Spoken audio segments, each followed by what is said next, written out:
ሰላም ፍቅር ጤና ለእናንተ ይሁን ውድ ተመልካቾቻችን፣ ይህ ሰናይ ስፖርት ነው። ለሰዓቱ የተዘጋጁ አጫጭር መረጃዎች ይዘን ቀርበናል። እስከ ዝግጅታችን ፍጻሜ አብራችን ትቆይ ዘንድ የአክብሮት ግብዣችን ነው።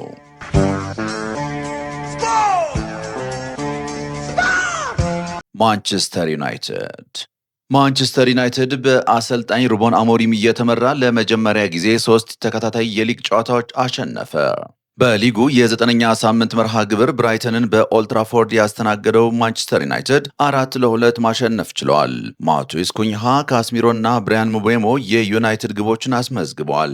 ከወልቭስ የፈረመው ኩኝሃ ለዩናይትድ ግብ ሲያስቆጥር የመጀመሪያም ነው። የብራይተንን ግቦች የቀድሞው የዩናይትድ ተጫዋች ዳኒ ዌልቤክና ኮስቱላስ አስቆጥሯል። በጨዋታው የቀያይ ሰይጣኖቹ አምበል ብሩኖ ፈርናንዴዝ ለክለቡ 300ኛ ጨዋታውን አድርገዋል። ድሉን ተከትሎ ማንቸስተር ዩናይትድ በ16 ነጥብ ወደ አራተኛ ደረጃ ከፍ ብለዋል። ሊቨርፑል በ9ኛ ሳምንት የእንግሊዝ ፕሪምየር ሊግ ሊቨርፑል በብሬንትፎርድ 3-2 ተሸነፈ። የምሽቱ ጨዋታ የመርሲሳይዶ ክለብ በፕሪምየር ሊጉ ብቻ ለአራተኛ ተከታታይ ጊዜ የተሸነፈበት ሆነዋል። በኮሚኒቲ ስቴዲየም በተደረገው ጨዋታ ኦታራም፣ ኬቨን ሻዴ እና ኢጎር ቲያጎ የብሬንትፎርድን ግቦች አስቆጥሯል። ሜሎስ ኬርኬዝ እና መሐመድ ሳላ የሊቨርፑልን ግቦች አስቆጥሯል። ሊቨርፑል ገና በ9 ሳምንት የተሸነፈው የጨዋታ ብዛት ባለፈው ዓመት ሙሉ ከተሸነፈው እኩል ሆነዋል። ቼልሲ በ9ኛ ሳምንት የእንግሊዝ ፕሪምየር ሊግ በሜዳው ከሰንደርላንድ የተጫወተው ቼልሲ 2-1 ተሸንፏል። በስታንፎርድ ብሪጅ በተደረገው ጨዋታ ኢሲዶር እና ታሊብ የሰንደርላንድን ግቦች አስቆጥሯል። ጋርናቾ በቼልሲ መለያ የመጀመሪያ ግቡን ቢያስቆጥርም የምዕራብ ለንደኑ ክለብ ከጨዋታው 1 ነጥብ እንኳን ማግኘት አልቻለም። ከ7 ዓመት በኋላ ወደ ፕሪምየር ሊጉ የተመለሰው ሰንደርላንድ ካደረጋቸው 9 ጨዋታዎች 5ኛ ድሉን በማስመዝገብ በ17 ነጥብ ሁለተኛ ደረጃ ላይ ተቀምጧል። በተቃራኒው ቼልሲ በ14 ነጥብ ወደ 7ኛ ደረጃ ዝቅ ብሏል። በሌላ ጨዋታ ኒውካስትል ዩናይትድ ፉልሃምን 2-1 አሸንፏል። በሴንት ጄምስ ፓርክ ስቴዲየም በተደረገው ጨዋታ ጃኮብ መርፌና ብሩኖ ጉማሬሽ የኒውካስትልን ግቦች አስቆጥሯል። ሳሳ ሉኪች ፉልሃምን ከሽንፈት ያልታደገች ብቸኛ ግብ አስቆጥሯል። ፉልሃም በሊጉ ለ3ኛ ተከታታይ ጊዜ የተሸነፈበትም ሆኗል። ናፖሊ በ8ኛ ሳምንት የጣሊያን ሰሪኤ ተጠባቂ መርሃ ግብር ናፖሊ ኢንተር ሚላንን በማሸነፍ የሊጉን መሪነት በድጋሜ ተረክበዋል። በስታዲዮ አርማንዶ ማራዶና በተደረገው ጨዋታ ኬቨን ደብሬንም፣ ስኮት ማክቶሚናይ እና አንጉሲሳ የናፖሊን ግቦች አስቆጥሯል። ቻናሉ በፍጹም ቅጣት ምት የኢንተር ሚላን ብቸኛ ግብ አስቆጥሯል። ከሁለት ተከታታይ ሽንፈት በኋላ ወደ ድል የተመለሰው የኔፕልሱ ክለብ ማሸነፉን ተከትሎም በ18 ነጥብ ሊጉን መምራት ጀምሯል።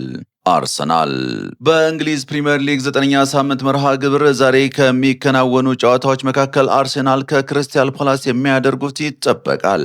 የዛሬው ጨዋታ አርሴናል በተከታታይ የሚያደርገው 3ኛ የለንደን ደርቢ ይሆናል። በመጨረሻ 2 የሊግ ጨዋታዎች ዌስትሃም ዩናይትድ እና ፉልሃምን ያሸነፉት መድፈኞቹም ክሪስታል ፓላስን ያስተናግዳሉ። ጥሩ ብቃት ላይ የሚገኘው አርሴናል የመከላከል ጥንካሬው አስደናቂ ነው። የሰሜን ለንደኑ ክለብ በሊጉ ጥቂት ሙከራ የተደረገበት ቀዳሚው ክለብ እንደሆነም የኦፕታ ቁጥራዊ መረጃ ያሳያል። ባለፉት 8 የሊግ ጨዋታዎችን አርሴናልን የገጠሙ ክለቦች 65 ሙከራ ሲያደርጉ 18 ብቻ ናቸው ኢላማቸውን የጠበቁት።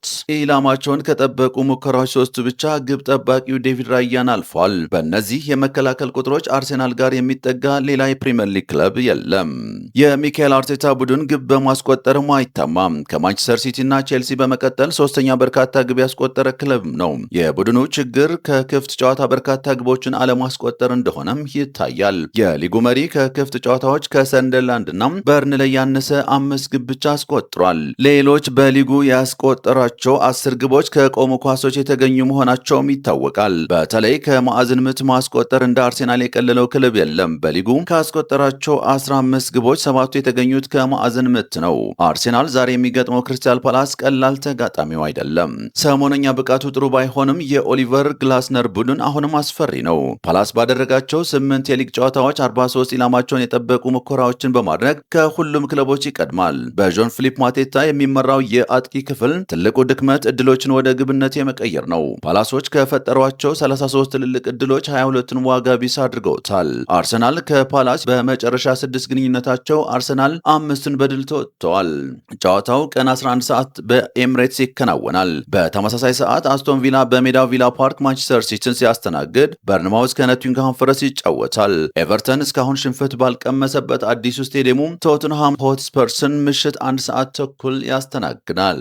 262ኛው ኤል ክላሲኮ በስፔን ምድር የሚደረግ የአውሮፓ ምርጡ የእግር ኳስ ፍልሚያ ነው። 20 ክለቦችን በሚሳተፉበት የስፔን ላሊጋ ብዙ ጊዜ ሁለት ኃያል ቡድኖች ለብቻቸው ተነጥለው በየዓመቱ ለዋንጫው በሚፎካከሩበት የእርስ በርስ ግንኙነታቸው የዋንጫው መዳረሻ እስከ መወሰን ይደርሳል። ሪያል ማድሪድ ከባርሴሎና 10ኛ ሳምንት ላይ በደረሰው የስፔን ላሊጋ ሪያል ማድሪድ ከባርሴሎና ዛሬ 11 ሰዓት ከሩብ ላይ በሳንቲያጎ ቤርናቦ ጨዋታቸውን ያደርጋሉ።